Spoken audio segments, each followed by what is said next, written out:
meus amados irmãos, compartilhar com vocês uma palavra da parte do Senhor. Nós vamos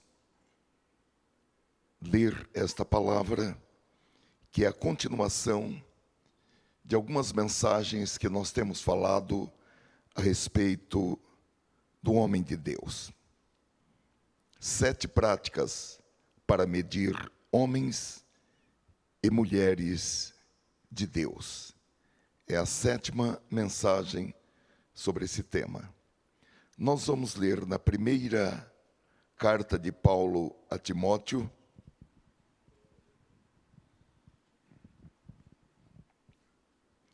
no capítulo 6, primeira epístola do apóstolo Paulo a Timóteo. Capítulo 6,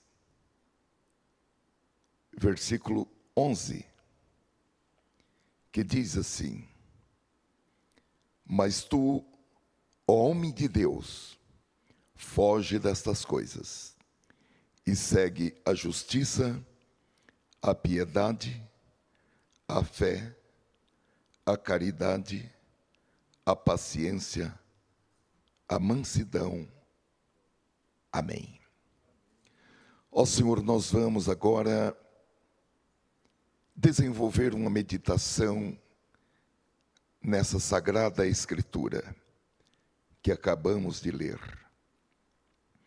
Abençoa-nos, dá-nos a inspiração, a revelação e o temor do Senhor, tanto para expor esta palavra, como também para recebê-la.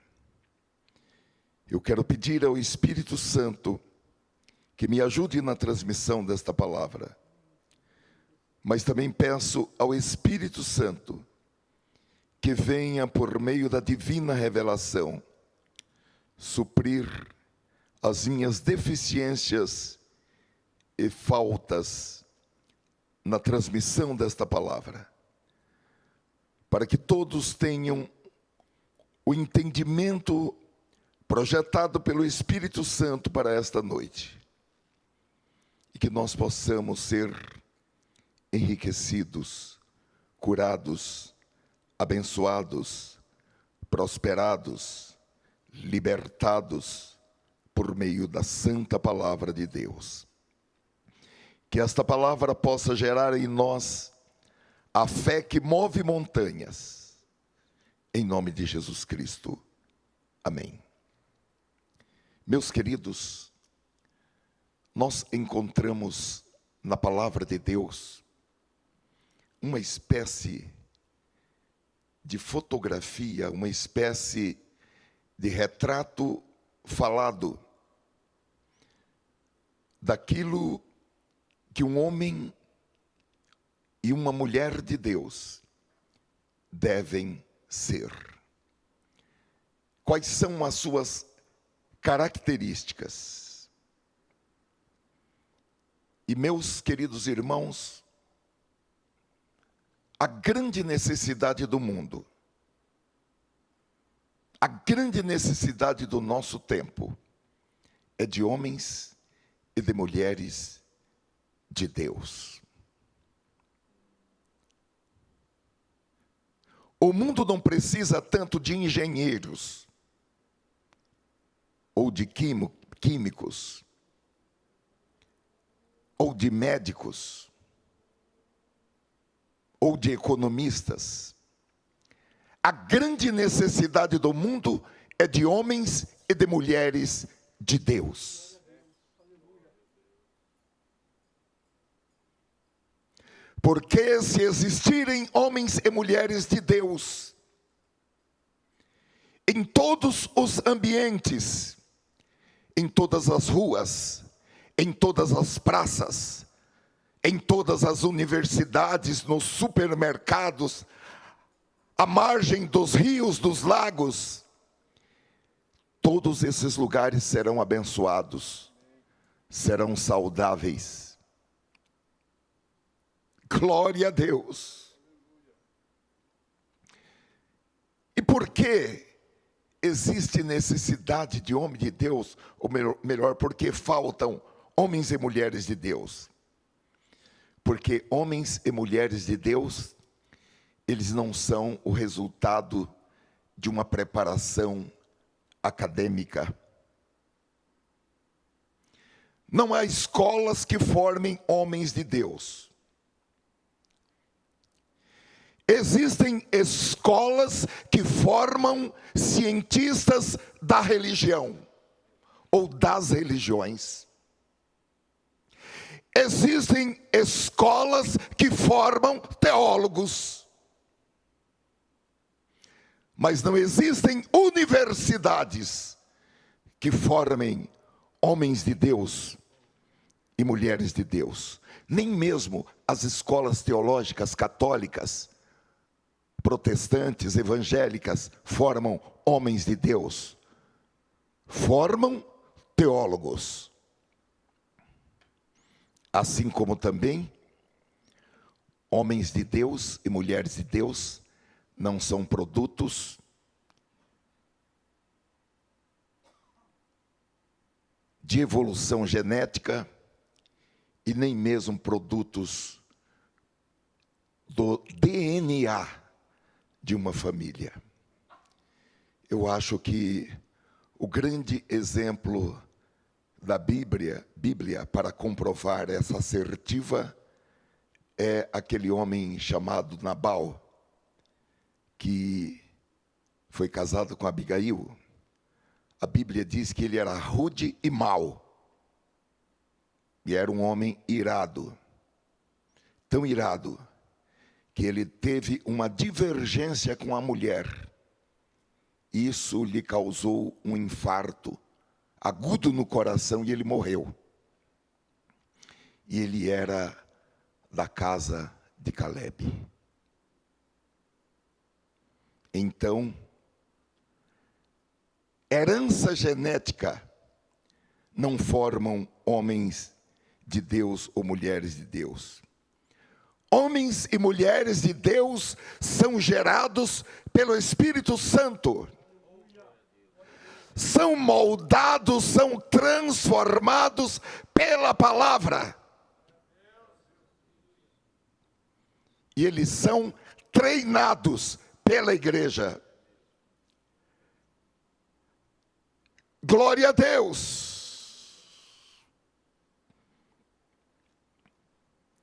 Gerados pelo Espírito, moldados pela palavra, treinados pela igreja, ungidos pelo Senhor, rendidos completamente ao Senhor, guiados pela palavra, não pelas emoções, não pelos sentimentos, não por suas avaliações. Meus amados irmãos, eu quero dizer uma coisa para vocês nesta noite.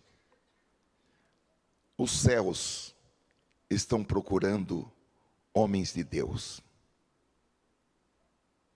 A Bíblia diz, no segundo livro das Crônicas, capítulo 16 e versículo 9, afinal, quanto ao Senhor, seus olhos contemplam toda a terra, para revelar-se poderoso com aqueles cujo coração é plenamente dele.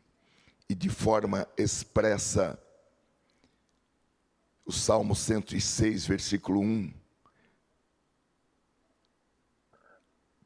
ou melhor, versículo 6, ou 16, eu até peço ajuda só para conferir para mim. Diz, os meus olhos procurarão os fiéis da terra, para que estejam comigo. Glória a Deus. O Senhor percorre a terra, quem sabe, assentado no globo da terra. E quando ele encontra um homem de Deus, uma mulher de Deus, ele diz, vem aqui. Esteja comigo. Se assente comigo. eu vou respaldar as suas palavras, eu vou cooperar com os sinais. Glória a Deus. E nós, amados, iniciamos esse estudo com duplo objetivo. Primeiro, para que nós possamos examinar-nos a nós mesmos, para verificar o nosso nível espiritual, o nível que nós estamos como homens e como mulheres de Deus. Porque Deus quer que nós deixemos as coisas de meninos e cresçamos até a estatura que o Pai projetou para nós, homens perfeitos, perfeito com o padrão do Pai, mulheres perfeitas, habilitados, qualificados. E em segundo lugar, para que nós possamos saber se alguém que se autodeclara um homem de Deus ou uma mulher de Deus, se realmente o é, ou se trata de uma farsa. E para isso, métodos de avaliação humana não servem. O apóstolo Paulo, em 2 Coríntios, capítulo 5, e versículo 16, ele diz que nós não podemos usar de regras humanas quando avaliamos alguém ou julgamos alguém. E ele diz, de modo que de agora em diante a ninguém mais consideramos do ponto de vista humano. Ainda que antes tenhamos considerado a Cristo dessa forma, agora já não o consideramos assim. Então, existe um modo, uma fórmula, para que nós possamos identificar se alguém é um homem de Deus ou não. Porque alguns pensam que são e não são.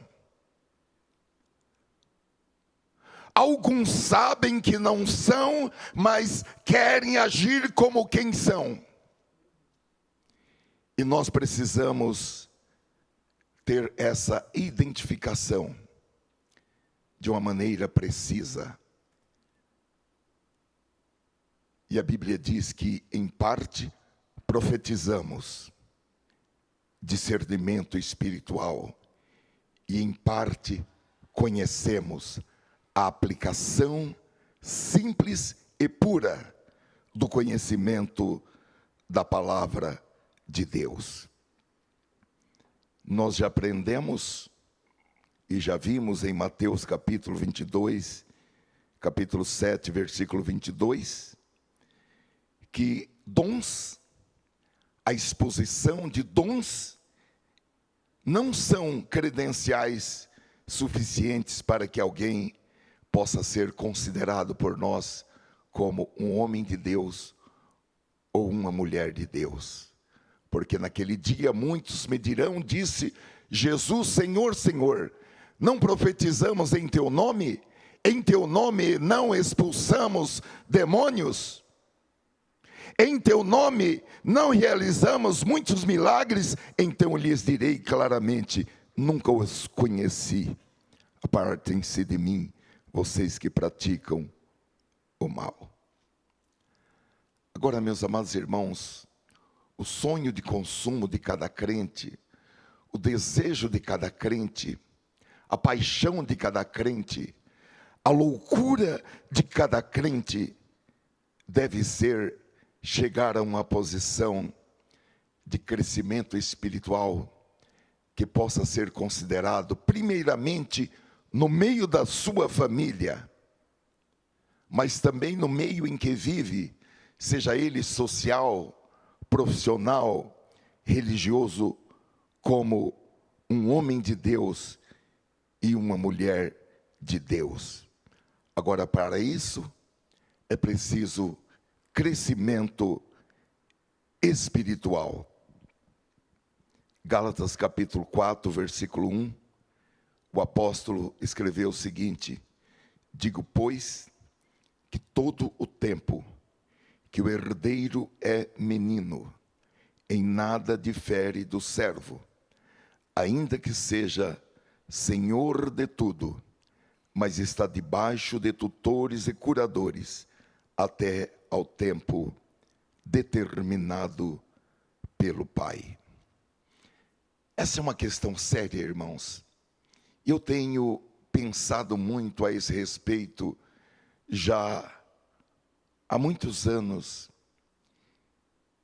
e observado o porte e o crescimento ou não crescimento de muitas pessoas, notadamente no meio congregacional, de pessoas que o tempo passa, dias, semanas, meses, anos, décadas, e a pessoa, ela continua uma criança, continua infantil.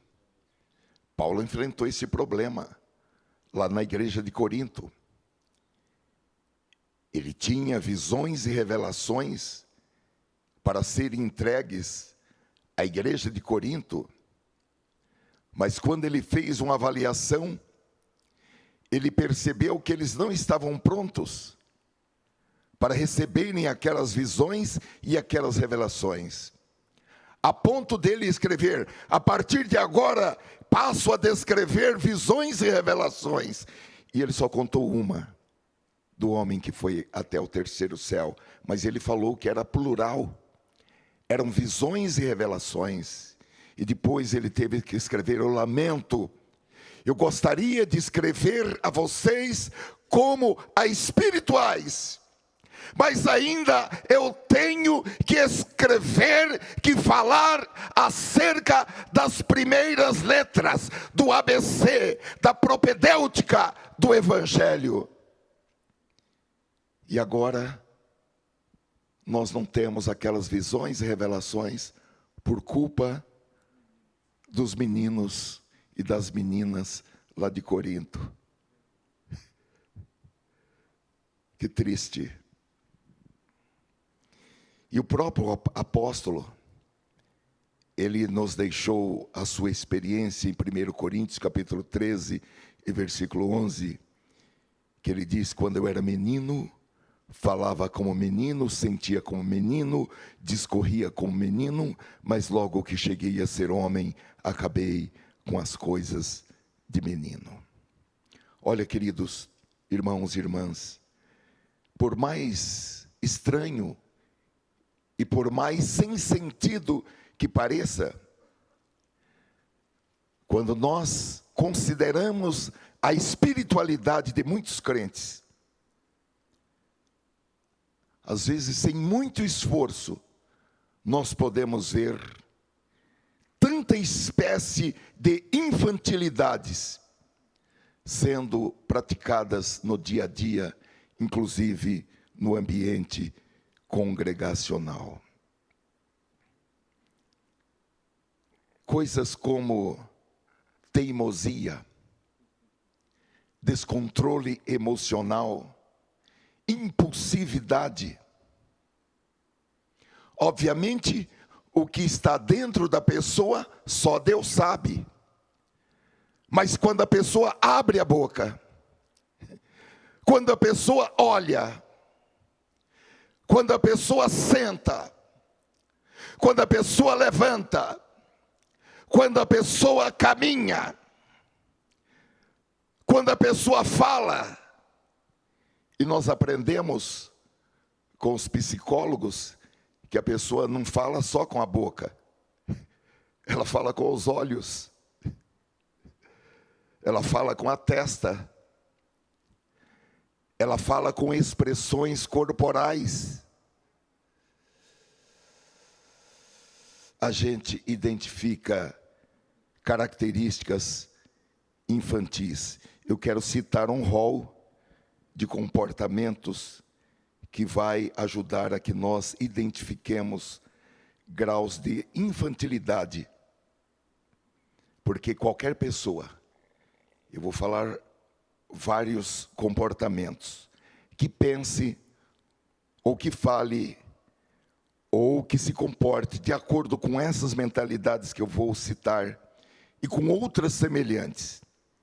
Não importa a idade que a pessoa tenha, vai demonstrar que ela não adquiriu maturidade e ainda está se comportando de maneira infantil. E eu vou citar algumas delas. Começo com discussões virtuais em grupos de WhatsApp, Facebook, sobre política, sobre religião, sobre futebol. A necessidade da pessoa ter razão sempre. Ela não quer ser contrariada. Vou citar uma outra.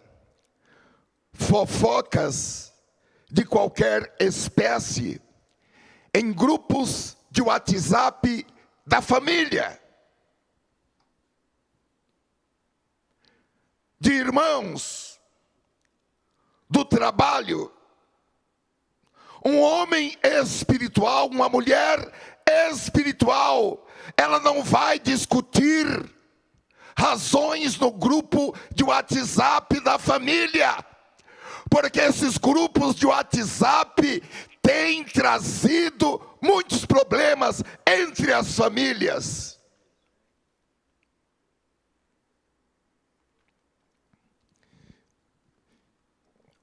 Uma outra invenção de fatos falsos, de falsas notícias, de meias verdades, de verdades alternativas, as famosas fake news.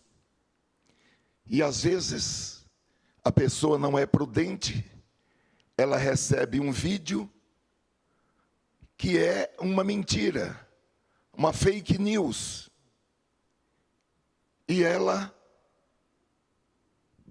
vai passando aquilo para frente. Eu não sei que eu só sei português. Eu até estudei italiano, mas não pratiquei, acabei esquecendo.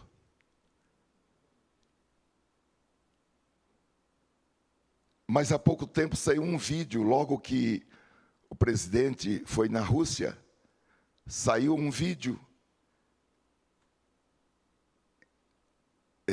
do presidente da Rússia falando algo do presidente do Brasil, algo bom.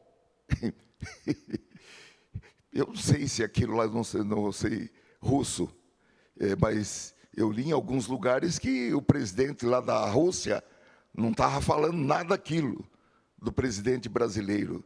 E as pessoas mandando, e manda, e manda, e manda. Irmãos, nós precisamos tomar cuidado. Nenhuma camiseta escrita em inglês a gente não pode comprar se a gente não sabe o que é que está escrito naquela camiseta. Amém? Amém. Glória a Deus. Um homem e uma mulher de Deus, ele toma cuidado com aquilo que ele vai passar para frente. Ele não vai se envolver em fake news, em falsas notícias. Um outro ponto, a busca constante por valorização pessoal nas redes sociais. Um homem e uma mulher de Deus não fica pedindo: olha, me segue, eu preciso de seguidores no meu Facebook, me segue lá, pelo amor de Deus, dá um clique, gostei.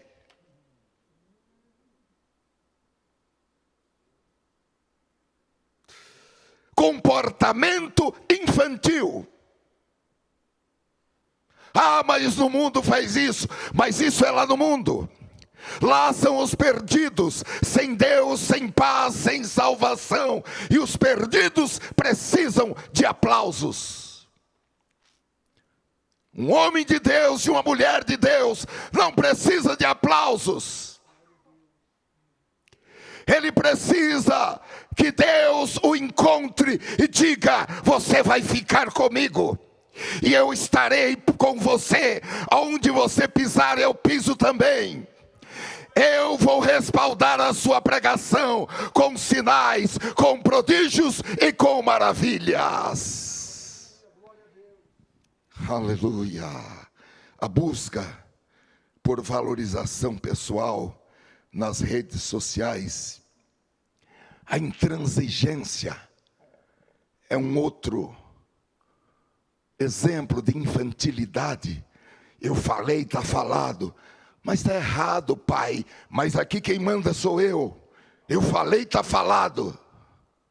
Que Deus tenha misericórdia de nós.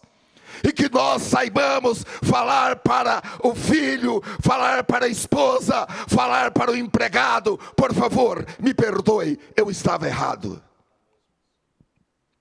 Há poucos dias eu fiquei meio bravo aqui com o irmão. Depois eu pedi perdão para ele. Eu estava errado. Porque o comportamento do crente é outro. O desejo de chamar a atenção, a inveja, a murmuração, a deslealdade, a infidelidade, a irritabilidade, a insegurança, o vitimismo.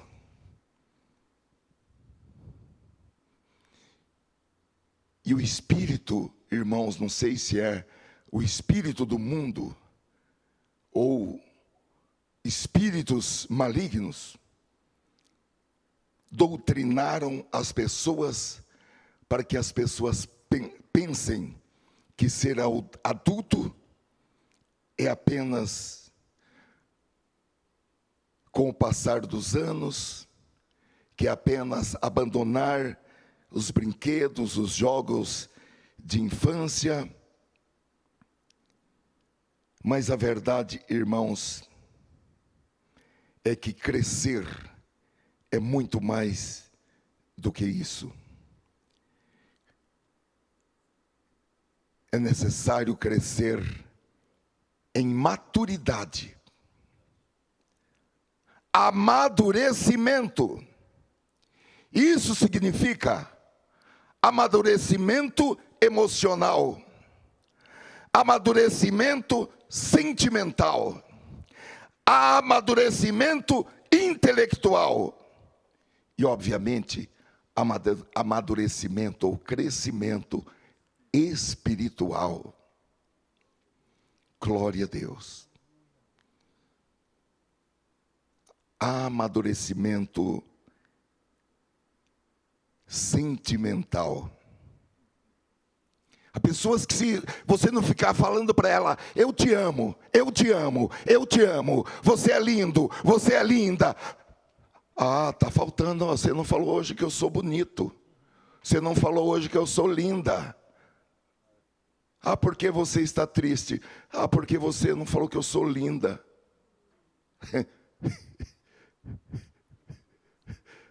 Criança ou não criança?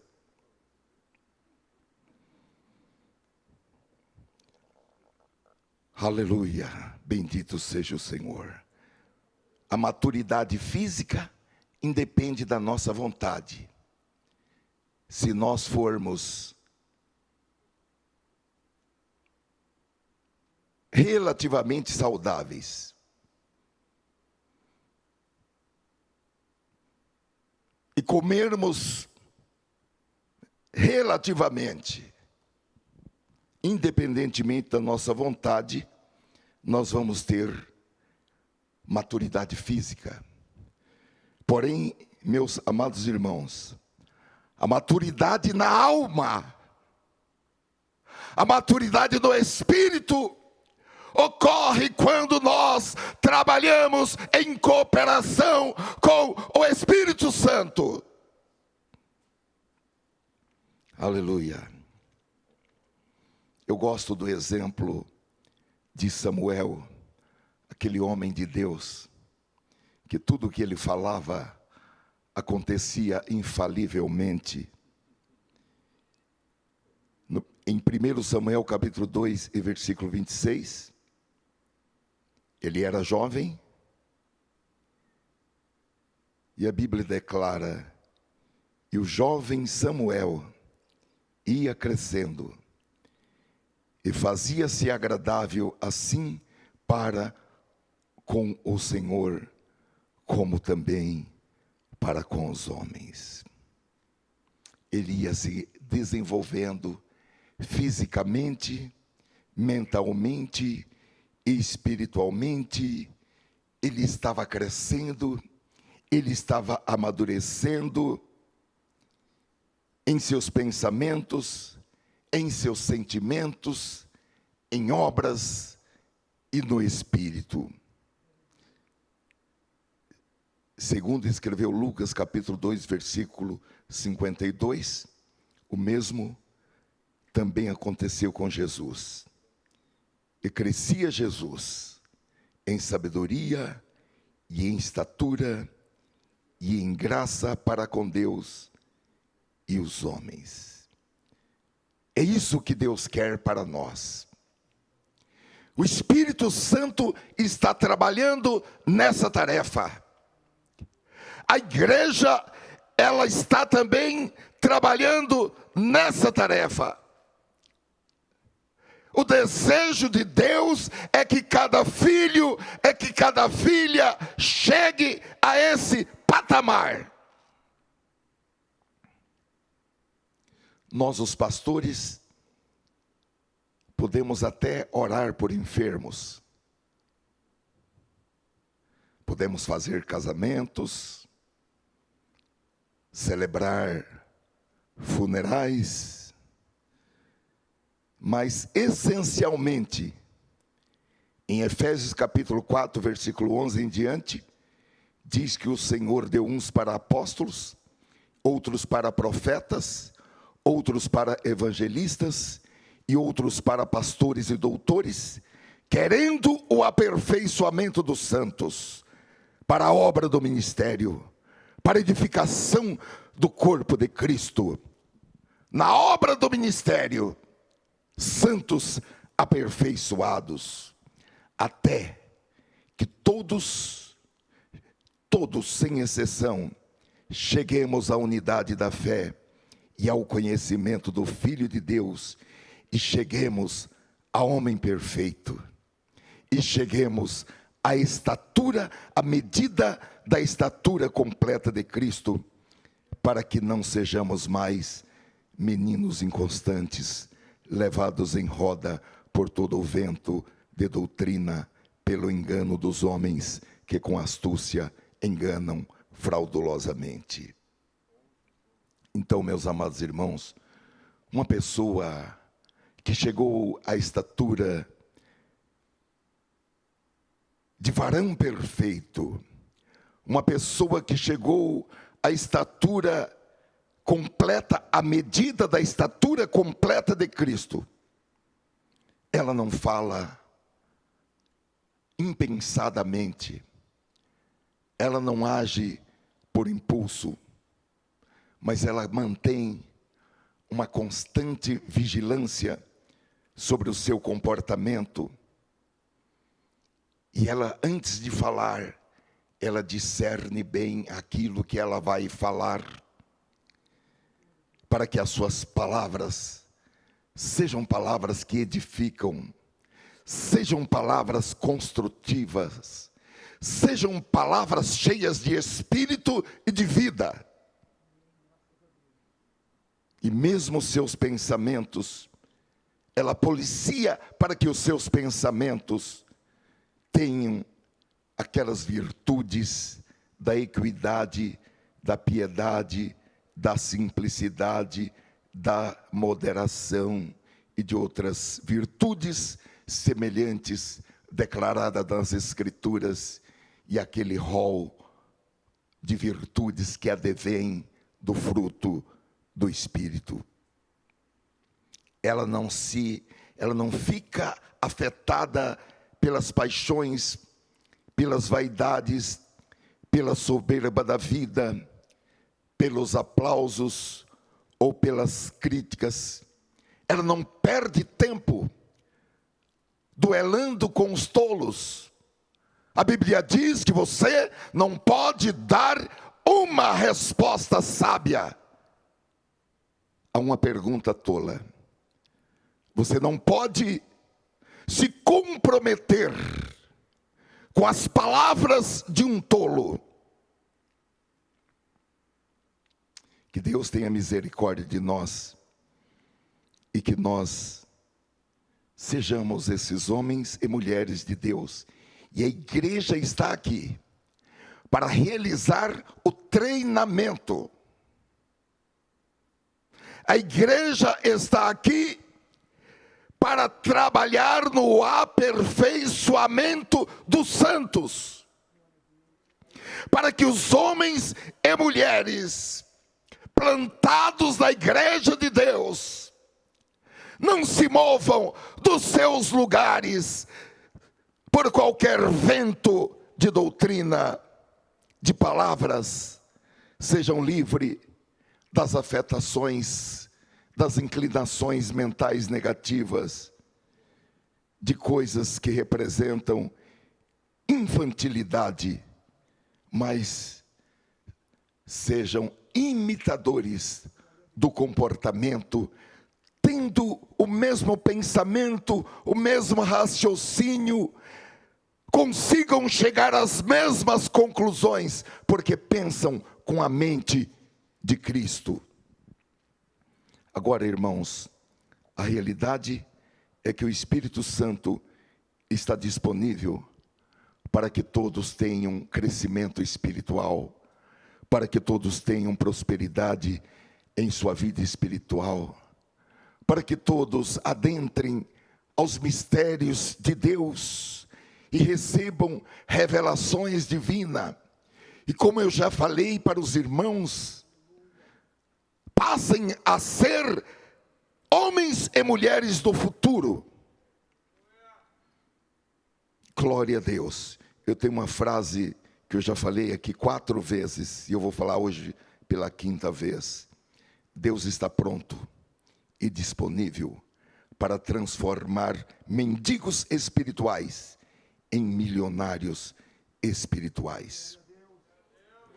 Porque um homem de Deus, uma mulher de Deus, eles se tornam pessoas sábias, eles se tornam pessoas além do seu tempo. Glória a Deus! Eles passam a ver as coisas de trás para frente pela revelação do Senhor. Eu tive uma mãe que era uma mulher de Deus.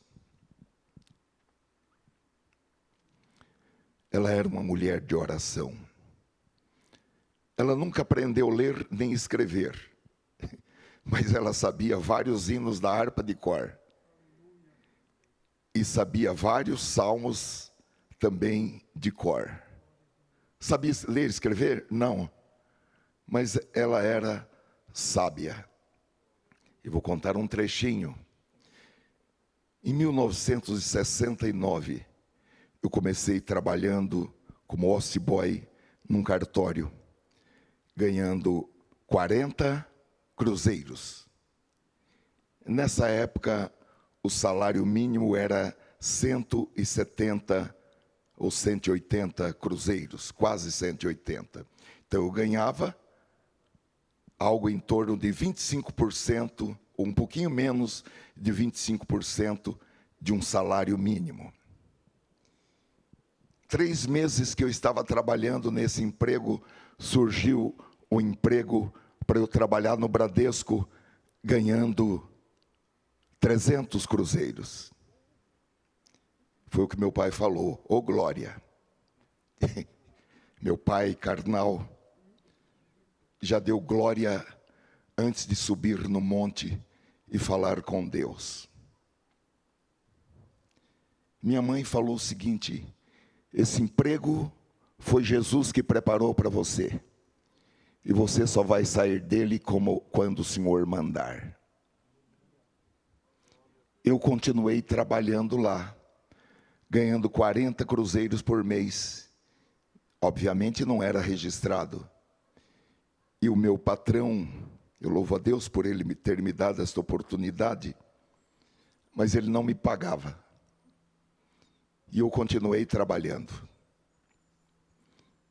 E eu entendi de uma maneira muito clara, quando eu tinha 14 anos de idade, aquele texto que diz: olha, sirva como se você estivesse servindo a Deus. Porque nós não trabalhamos pelo salário. Nós trabalhamos como trabalhamos porque estamos servindo a Deus. Ali na nossa banca de trabalho, ali é o altar onde nós levantamos um sacrifício ao Senhor. E meus amados irmãos, 1 ano e meio depois, o meu patrão foi preso. O outro, que era o mais graduado com ele, também foi preso. Depois de muitos anos, um promotor esteve aqui no cartório onde eu trabalho e conversou com um funcionário meu. Eu não estava, e ele disse: eu era promotor lá na época, e nós fomos lá no cartório, e o juiz falou para mim: e agora? Quem vai tomar conta desse cartório? Ele disse que falou para o juiz: já é esse menino que trabalha no cartório, que cuida de tudo aqui, deixa ele aí. Irmãos, eu tinha 16 anos. Eu fiquei sendo responsável por aquele cartório. De fato, uma pessoa vinha uma vez por semana para assinar tudo, deixava, eu fazia tudo. Quando eu fiz 18 anos, eu passei a ser o responsável por aquele cartório e nunca mais fui empregado. Andar segundo o Espírito, andar pela fé, e não pelo que sentimos, e não pelo que vemos, e não pelos nossos gostos pessoais, pelas nossas opiniões pessoais.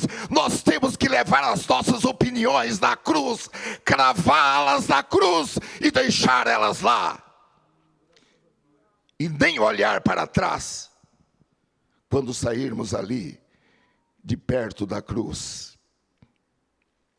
Então, irmãos, imitar o comportamento, as palavras do Senhor, que nos faz tornar um homem de Deus, uma mulher de Deus. Nós começamos a ler a história de trás para frente. O livro é lido de trás para frente, assim como Deus, porque o Espírito penetra todas as coisas, ainda as profundezas de Deus. Enoque, o 7º homem depois de Adão, aquele que andou com Deus, e Deus para si o tomou. Antes dele subir para o céu, ele teve visões do juízo final. A igreja, Jesus descendo com os seus santos.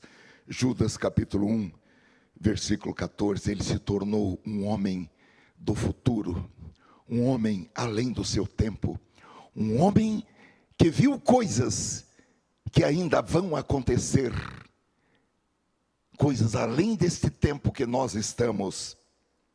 E da mesma forma, todos os homens e todas as mulheres que abrirem mão de direitos, que abrirem mão do que pensam e se tornarem homens e mulheres de Deus. Eles se tornarão homens e mulheres além do seu tempo. Eles começarão a pensar de forma sobrenatural, a escrever de forma sobrenatural, a falar de forma sobrenatural. Eles não serão do tipo copia e cola. Eles escreverão coisas inéditas, pregarão coisas inéditas, desenvolverão formas inéditas, sistemas inéditos, porque eles se tornam pessoas além do seu tempo. Irmãos e irmãs, vamos ser pessoas inteligentes. Eu rogo a vocês, pelas compaixões e misericórdias do Senhor, vamos ser inteligentes. Glória a Deus. Bendito seja o Senhor. Aleluia. O nosso texto, irmãos, estamos sem... tá ali. O nosso texto, irmãos, em 1 Timóteo capítulo 6, versículo 11, nos ajudam a fazer uma radiografia a respeito das características de identificação de um homem de Deus ou uma mulher de Deus.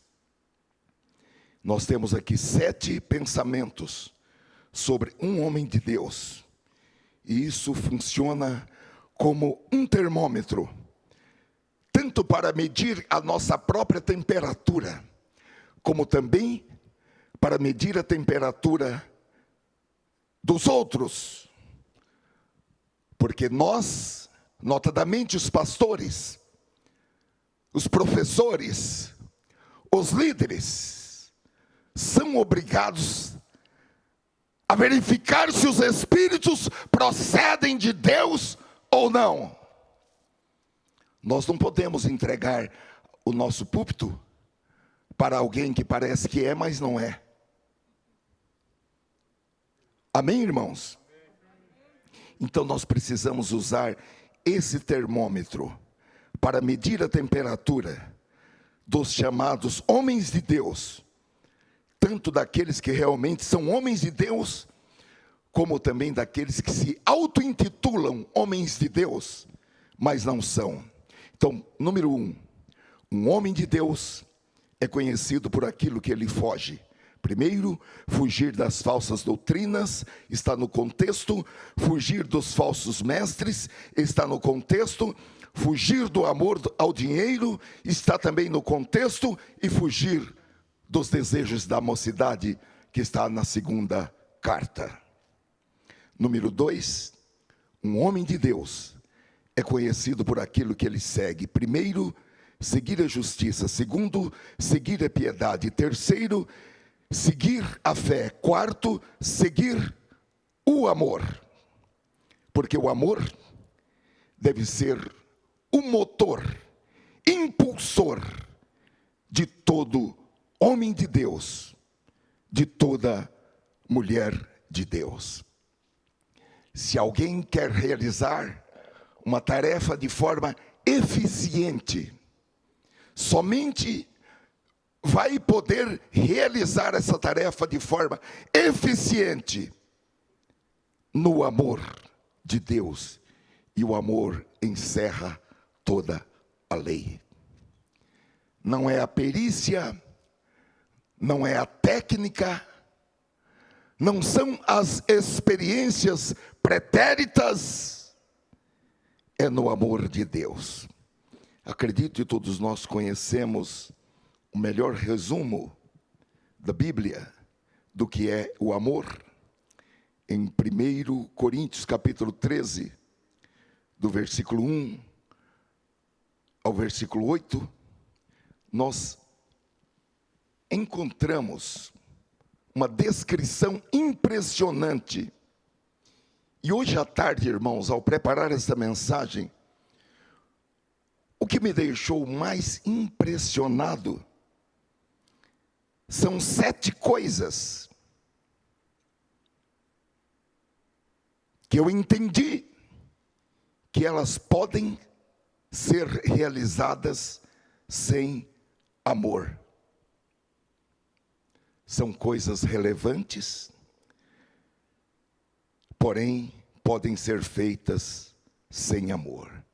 7 coisas que podem ser realizadas, coisas que causam uma grande impressão perante as pessoas, porém, diante de Deus, se elas forem feitas sem amor, elas não representam absolutamente nada. Nós podemos abrir as nossas Bíblias, não só o nosso vídeo parou, mas eu também não tinha colocado esse texto. Eu preferi abrir a Bíblia com os irmãos para olhar esse texto em 1 Coríntios, capítulo 13, versículo 1 em diante.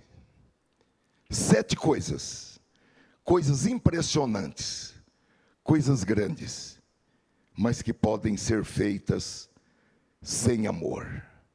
A primeira delas é falar línguas, tanto línguas humanas, como línguas angelicais. E o texto diz que seria como metal que soa, ou como sino que tine. A segunda é ter o dom da profecia, profetizar sem amor. A terceira é entender todos os mistérios. A quarta é ter toda a ciência. A quinta é ter uma fé tão grande a ponto de transportar montanhas. A sexta é distribuir todos os bens para dar comida para os pobres. E a sétima é ser um mártir, é entregar o próprio corpo para ser queimado por uma boa causa. Ele conclui no final do versículo 3 dizendo: nada disso me aproveitaria. Eu não sei quanto aos irmãos, mas quanto a mim, até hoje à tarde, essas coisas me impressionavam muito. Mas a partir de hoje, essas coisas, obviamente, vou ter toda a minha admiração, a minha atenção, mas não vão me impressionar tanto quanto, ou na mesma proporção, que me impressionava até hoje à tarde. Então, se não tiver amor, será como o símbolo que retine, não é nada, de nada aproveita. Agora, no versículo 4, continua falando o que é o amor. Versículo 4. É sofredor, ou seja, em outras traduções diz, o amor é paciente, é benigno. E o que não é o amor? Não é invejoso, não se vangloria, ou jactância, jactancioso.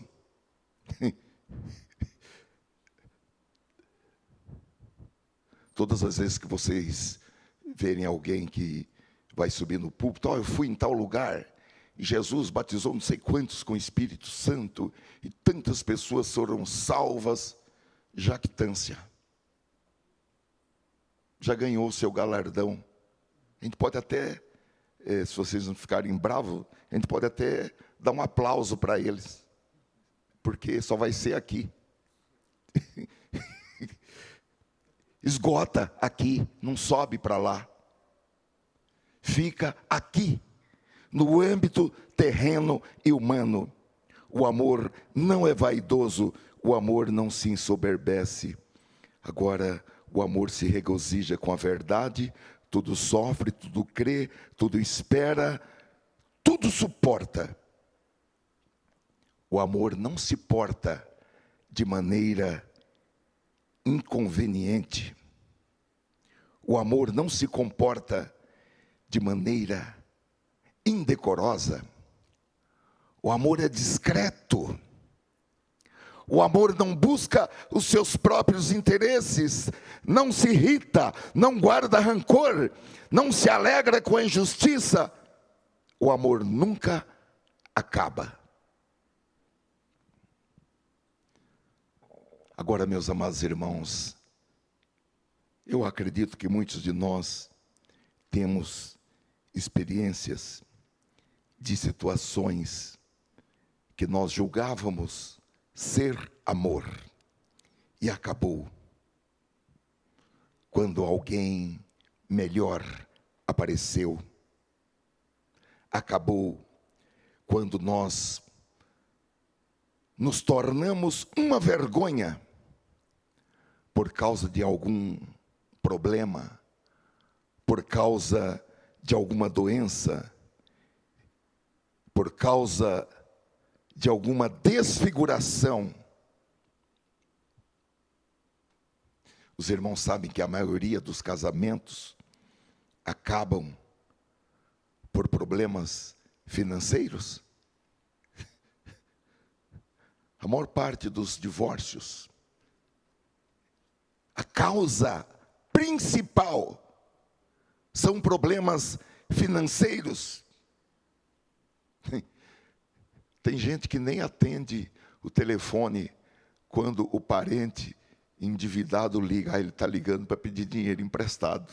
Não vou atender o telefone, fazer de conta que eu não estou. O que é, pastor? Tira do gancho. Está lá o telefone tocando, o nominho do parente aparecendo. Não vou atender, que ele vai pedir dinheiro emprestado. Aproveita a oportunidade. Jesus falou, empresta para quem não vai pagar. É difícil, né? A gente encontrar alguém para pedir dinheiro emprestado. Então, quando aparecer uma oportunidade, você fala, agora eu vou ganhar o meu galardão. Eu vou emprestar para quem não vai pagar. Que Deus tenha misericórdia de nós, irmãos. Agora, o amor de Deus, o amor de Deus que está dentro de nós, que foi e é derramado pelo Espírito Santo, esse amor não se baseia em nenhuma contingência, em nenhuma situação, ou em alguma coisa que seja mais importante ou menos importante. Eu gostaria de finalizar com uma pequena ilustração. Conta-se que um homem estava dirigindo bêbado e ele perdeu o controle do seu carro e o carro capotou e o homem foi jogado para fora, mas a esposa ficou presa nas ferragens até que a equipe de resgate apareceu. O homem sofreu ferimentos leves, mas a esposa teve que ter uma perna amputada. Ela perdeu uma perna. E quando ela acordou na UTI, o seu marido estava de pé ao lado da cama chorando, e ele ficava repetindo que estava arrependido e que nunca mais beberia e que ele desejaria que fosse ele que tivesse perdido a perna e não ela. Então, se ela o odiasse, ele entenderia. Mas ela segurou mais firme a mão dele e disse: eu só quero que você saiba e lembre-se que não importa o que aconteceu, eu ainda te amo. Eu fiquei pensando, irmãos, sobre a proporcionalidade do amor dessa esposa que continuou a amar o seu marido, mesmo com aquela dor que ele lhe causou. E que muito mais é o amor de Deus que nos cerca, que nos envolve, que nos cobre, que nos protege. E essa é a nossa esperança. Romanos capítulo 5, versículo 5 diz: e a esperança não nos decepciona, porque Deus derramou o seu amor em nossos corações pelo Espírito Santo que nos deu. Glória a Deus. Nós vamos orar agora. Eu coloquei 3 pontos de orações. O primeiro, para que o Senhor cultive o fruto do amor em cada vida, em nome de Jesus. O segundo, para que o Senhor arranque toda árvore maligna de ódio de nossa alma, de nosso espírito, de nosso coração, mesmo aquelas raízes que ficaram, raízes de amargura. Vamos pedir que o Senhor arranque essas raízes de amargura de nosso coração. E o terceiro, para que o Senhor nos ajude a amar o nosso próximo quando ele merece e quando ele não merece, e amá-lo como a nós mesmos, em o nome de Jesus. Por favor, coloque a sua mão sobre o seu coração, porque dele procede as saídas da vida. Nós ouvimos a tua palavra e os nossos corações estão compungidos. Nós estamos com a mesma interrogação daqueles que foram até João Batista para serem batizados no Rio Jordão, o batismo do arrependimento. Porque nós nos arrependemos de palavras que nós pronunciamos quando elas não deveriam ter sido pronunciadas, de palavras que nós não pronunciamos quando deveríamos abrir a nossa boca numa palavra, mas nós viramos as costas, e algumas vezes viramos as costas para filhos, para esposo, para esposa, para pai, para mãe. Nós queremos pedir, Senhor, perdão, uma vez mais, para que haja uma purificação, uma santidade, e que todo o nosso espírito, alma e corpo sejam livres de qualquer raiz de amargura, dos efeitos das raízes de amargura, livres das doenças psicossomáticas, das doenças autoimunes, doenças que saíram da alma e ficarem em algum órgão, comprometendo alguma função do nosso corpo. Nós oramos agora pela cura dessas doenças que emigraram da alma para algum ambiente ou alguma função de nosso corpo. Nós nos arrependemos, Senhor.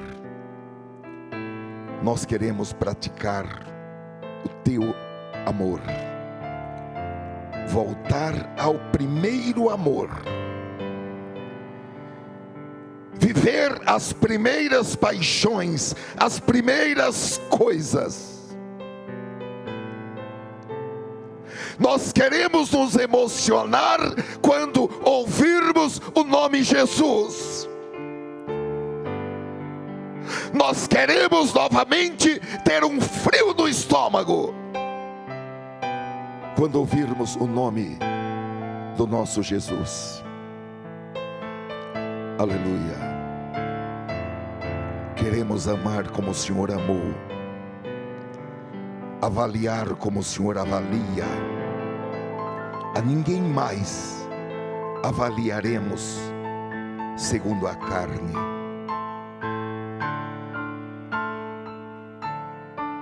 Mas teremos as lentes do Espírito Santo para olhar para as pessoas com esses óculos, com a santidade, com as lentes do Espírito Santo, para ver as pessoas como o Senhor vê, para ter o mesmo carinho, para ter, Senhor, a mesma emoção e a mesma compaixão. Ajuda-nos, Senhor.